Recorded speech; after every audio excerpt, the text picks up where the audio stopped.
Sometimes, the people who look the most shattered end up knowing exactly how to heal what's hurting in others. Funny thing about life, it throws you curveballs and sometimes, just sometimes, you catch them in the palm of your hand instead of getting knocked flat. If you told me the most important person in my life would show up covered in dust, talking less than a cowboy in a silent film, I'd have laughed you off the porch. But that's exactly how Jesse Morn stumbled into my world and changed everything that I'd been running the Twin Cross Ranch since my father passed. 43,000 acres of Montana grassland, a sea of green under endless sky, and a legacy heavy enough to pin a person to the ground. Most days started the same. A mug of bitter coffee, the brass ranch bell echoing across the valley, and the weight of 37 lives, ranch hands, their families, resting on my shoulders before the sun even cleared the hills. My hands have the look of the land, scarred, sunburned, capable. I wear my hair in a bun streaked with silver, not out of vanity, but because there's no time to worry about such things when the cattle need moving and the horses need feeding. Why Father taught me everything I know about this place. How to judge hay with a single breath, how to read the wind, how to know when a calf's coming just by the look in the mother's eyes. He also taught me this land isn't ours, not really. We belong to it, and our only job is to leave it better than we found it.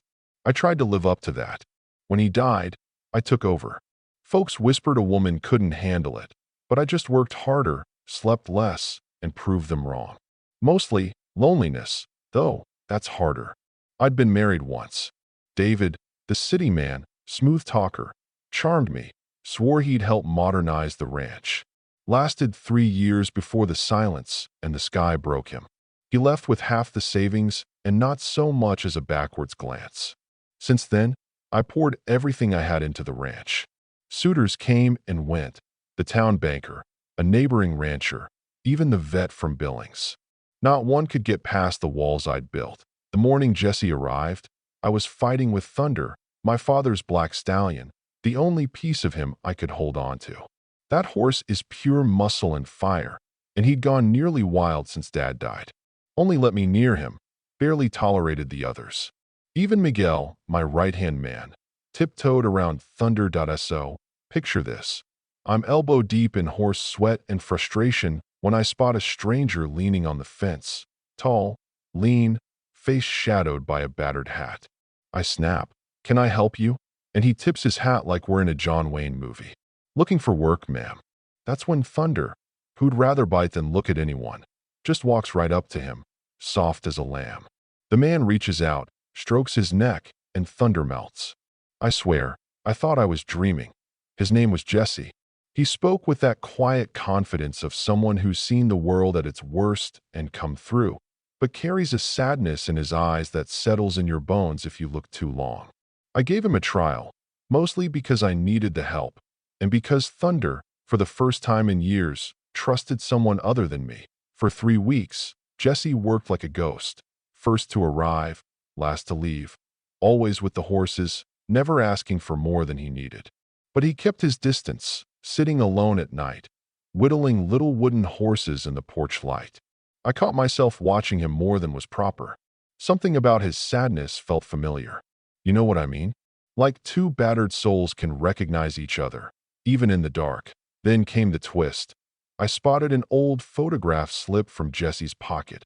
Him, younger, standing with a champion stallion, ribbons everywhere, Morn Valley Ranch, painted on a sign in the background. I'd heard of that place, burned down 2 years back, the stuff of local legend. That was his. In my office, I pressed him. Turns out, he lost everything in that fire. His horses, his legacy, his pride. 17 horses died that night. He saved 12, but blamed himself for every one he couldn't.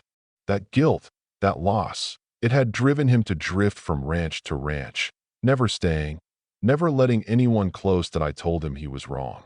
Accidents happen, but he'd convinced himself it was all his fault. Wrong hay, no sprinkler system, every decision a ghost. He tried to rebuild, but the memories haunted him. So he ran. I saw myself in him. How easy it is to blame yourself when life falls apart, Jesse stayed. Little by little, the ranch started healing. He worked with the wildest horses, the ones everyone else had given up on. Even old Bill, who'd broken horses since before I was born, watched Jesse gentle a terrified mare in minutes. "That's more than patience, son," Bill said, eyes wide. "That's something else entirely." With time, the hands respected him. With more time, so did I. There were quiet nights, lingering glances, small moments where the hurt gave way to hope. One crisis brought it all to a head. Lady Blue, our prize mare, went into labor early. Vet was gone, and the nearest help was hours away. Jesse took charge, hands steady but heart racing. I stood by him, trusted him, and when it was done, when that chestnut foal stood on wobbly legs, alive, I saw tears in his eyes. "What'll you name her?" he asked. "Hope." I whispered, "That's the thing about broken people. You know, they sometimes carry more hope than anyone else." I gave Jesse my father's pocket watch, a sign that he belonged here, that his time to build again wasn't over. But life, it never lets you settle for long. One day, Jesse got a letter. His old ranch, Morn Valley, was up for sale. He agonized over it. Buy back the past, risk everything, or stay here, risk love. He came to me, raw and honest. "I need to know I won't be alone if I try to rebuild." I told him the truth. I'd walk through fire beside him. Then, a twist I never saw coming. A letter from Jesse. The fire wasn't an accident.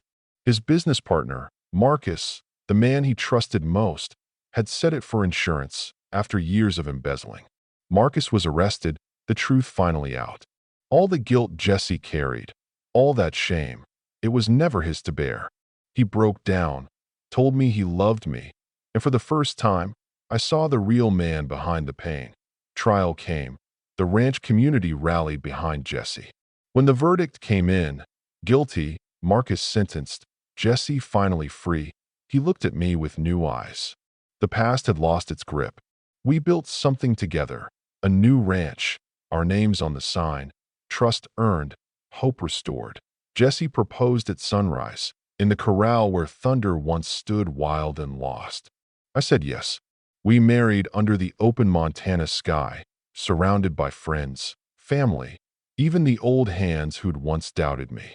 Thunder watched from the fence, the living link between old wounds and new beginnings. And you know what? Sometimes, life really does give you the person you need, right when you need them. The ones who are broken in all the same places as you. So together, you can become whole. Now, every sunset on this land is a reminder.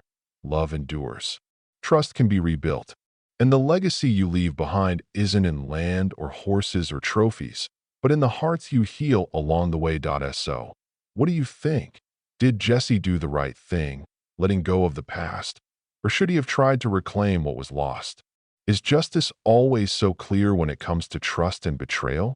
Let me know your thoughts in the comments. Because out here, everyone's got a story about second chances, but not everyone gets to live one.